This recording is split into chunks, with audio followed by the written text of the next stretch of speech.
தூதுவளை ரசம் எப்படி செய்யுதுன்னு பார்க்கலாம். இதுக்கு ஒரு 10 போல் இலையை நம்ம இந்த மாதிரி பிச்சு எடுத்துகிட்டு வந்துடலாம்.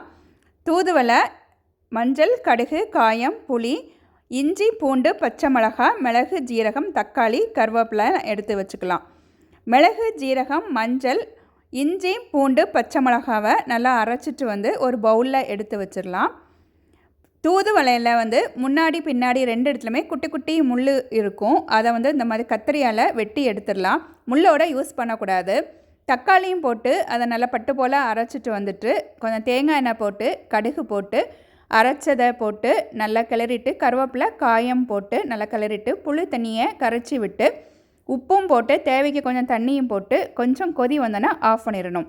இதை சுட சுட சாதத்தில் போட்டுட்டு நம்ம சாப்பிட்டாச்சுன்னா நம்மளை நல்லா பிடிச்சி இருந்த இருமல் சளியெல்லாம் ஒன்று எனக்கு பிடிக்கலைன்னு சொல்லிட்டு ஓடி போகும். Stay healthy.